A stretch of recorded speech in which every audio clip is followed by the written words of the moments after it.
Welcome back to Healthier Daily. Before we begin, I want you to do one small thing. Simply become aware of the chair you are sitting in right now. For most of us, a chair is a symbol of rest, of comfort, of safety. It's where we go to take a load off. But what if I told you that this very object of comfort could be an unwilling accomplice in a silent process that is, at this very moment, restricting the vital flow of blood to your brain and promoting weakness in your legs? And here is the most alarming part. New research confirms this damage can happen day after day, even if you exercise regularly. What you do for 1 hour at the gym can be quietly undone by the way you spend the other 8 hours in a chair. To help us expose this hidden danger and learn how to turn our chair back into a tool for healing, we are once again honored to have with us a physician who has spent a lifetime observing the profound impact of our smallest daily habits, Dr. Shigeaki Hinohara. Doctor, thank you for being here to discuss this critical topic. Thank you for having me, Dr. Carter. This is perhaps one of the most important conversations we can have. The modern world has put us in chairs more than ever before in human history. And while the phrase is the new smoking has become common, it does not tell the whole story. It is how we sit that becomes a quiet thief of our vitality, especially after the age of 60. When we are young, the body is like a new, flexible garden hose. The water flows freely, even if there is a small kink in it. But as we grow older, the hose becomes less pliable. A small, persistent kink, a habit you have held for 50 years, can now slow the flow of life to a trickle. This is the slow, quiet shift beneath the surface. You do not connect your foggy thinking or your heavy legs to the way you are sitting, because the cause and effect are separated by many years. But the connection is there, and it is very real. A small kink held for 50 years. That is a powerful and sobering image. It forces us to look at our most common habits with new eyes. So let's do that right now. Take a quick, honest look at how you are positioned in your chair at this very moment. And if you are ready to learn whether that position is helping you or harming you, let us know by typing the number 1 in the comments below. And be sure to follow our channel, because what you are about to learn could change how you feel every single day. Dr. Hinohara, let's get specific and expose these hidden dangers for our community. What is the first, and I suspect the most common, sitting mistake that is silently creating a dam in the body's river? The first, and you are right, the most common mistake, is sitting with your legs crossed. It is a habit so deeply ingrained in our culture that we do not even notice we are doing it. It feels relaxed. It feels sophisticated. But what it is doing physiologically is creating a major blockage.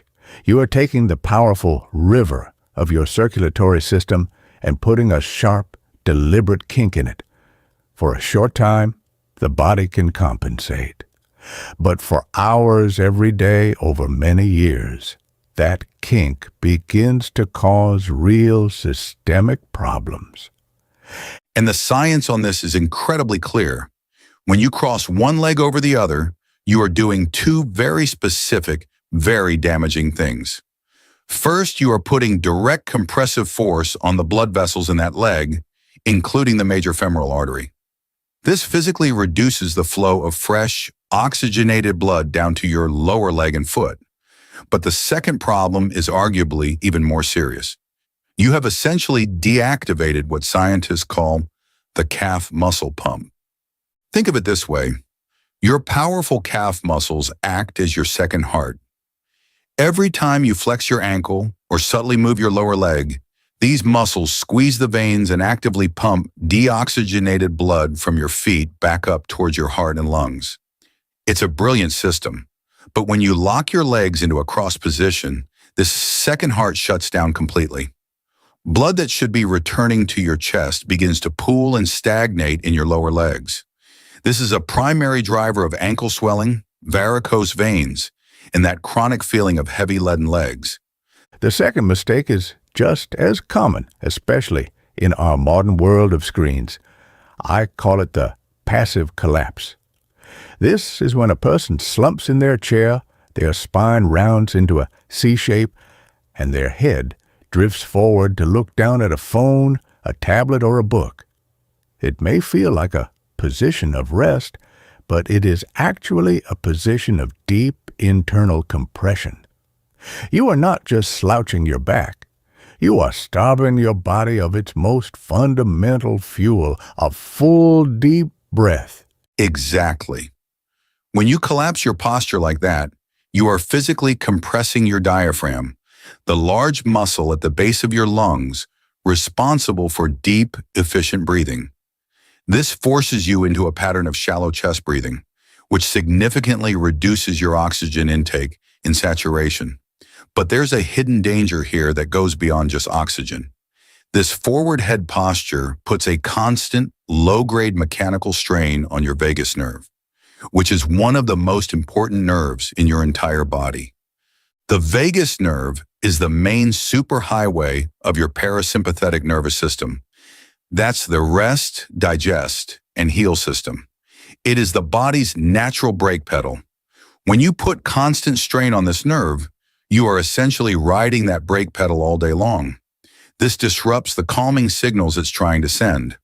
It can keep your body stuck in a subtle, low-grade fight-or-flight state, which over time is linked to higher baseline blood pressure, increased anxiety, and a reduced capacity for your body to heal and repair itself. Now, I want to ask our community to be honest for a moment. Which of these first two mistakes, crossing your legs or the passive collapse slouch, do you catch yourself doing most often throughout the day? Let us know in the comments. Acknowledging the habit is the first step to changing it. These first two habits, crossing our legs and slouching, are such common, unconscious mistakes.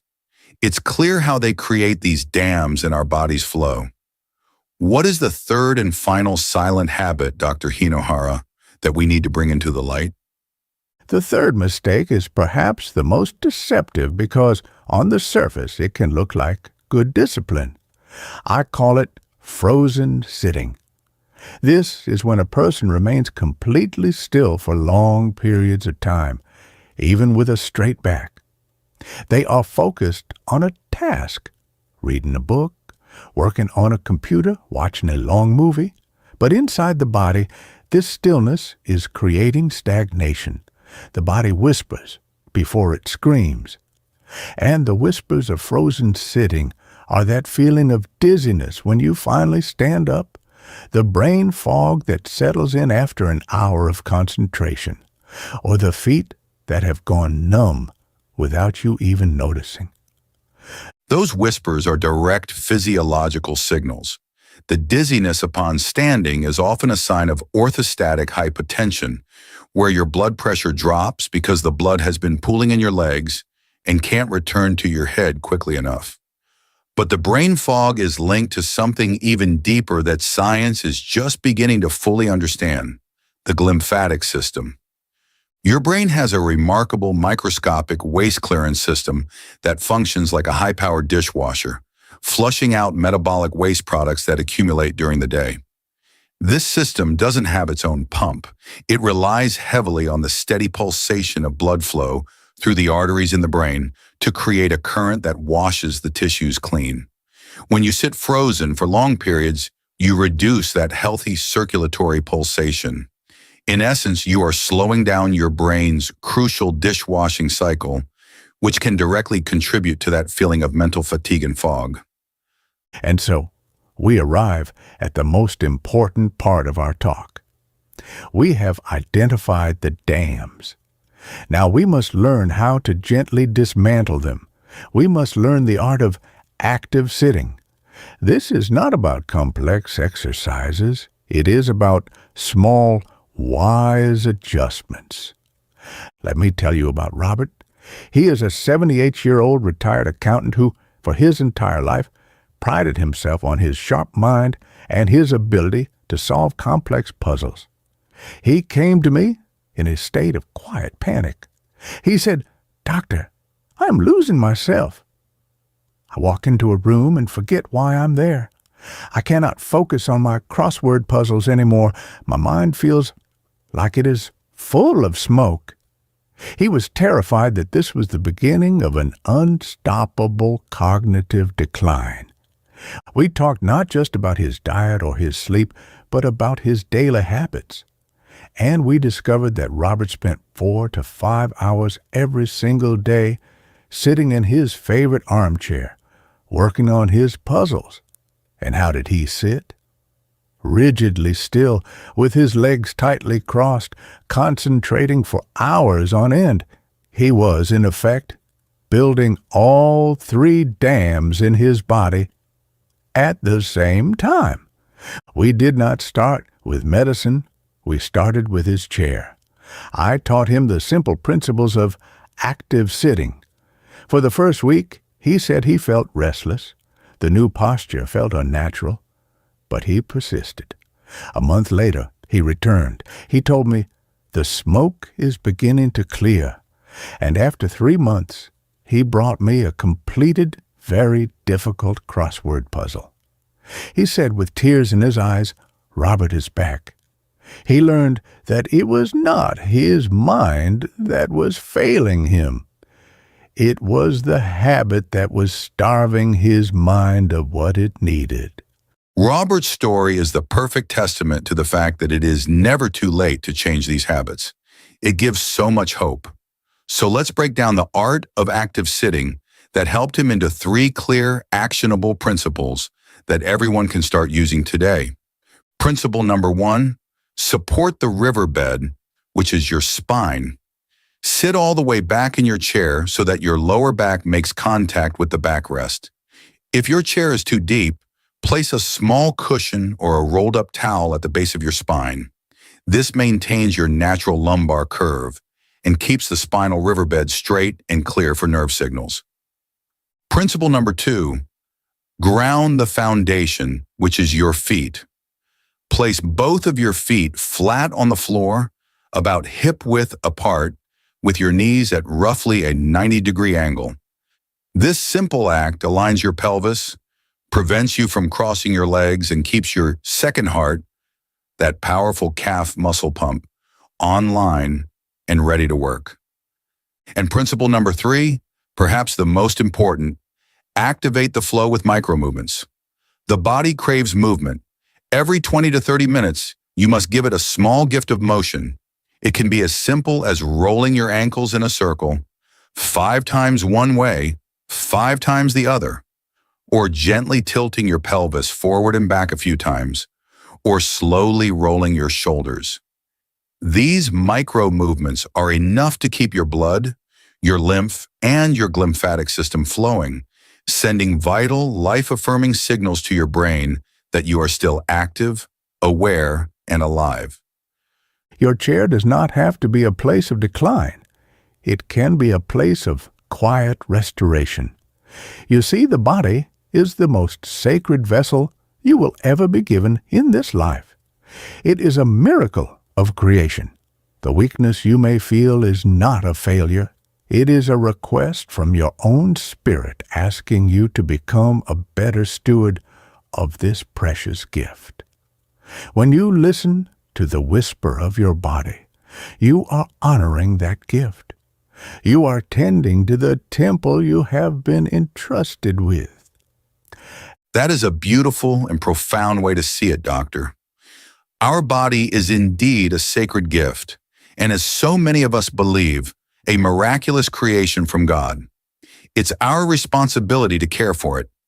The art of active sitting we've discussed today is a powerful daily practice to maintain the leg strength you were blessed with, allowing you to live out your purpose with vitality. So let's quickly recap. We honor this gift by first dismantling the 3 dams. Avoid crossing your legs, avoid collapsing into a slouch, and avoid sitting frozen for long periods. Instead, we embrace the principles of active sitting, support your spine, ground your feet, and grace your body with gentle micro movements. This is how you honor that gift. by taking small, wise actions to preserve your leg strength and your mobility.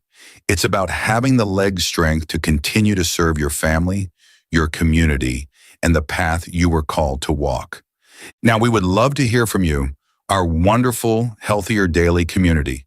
After our conversation today, what is the one small change you will make to how you sit as an act of good stewardship for your body? Share your commitment in the comments below. If this message resonated with your spirit, please show your support by giving this video a like and share it with a loved one in your church or community. And of course, please subscribe to Healthier Daily for more wisdom on living with health and purpose. One final important thought. Please remember this information is for educational purposes.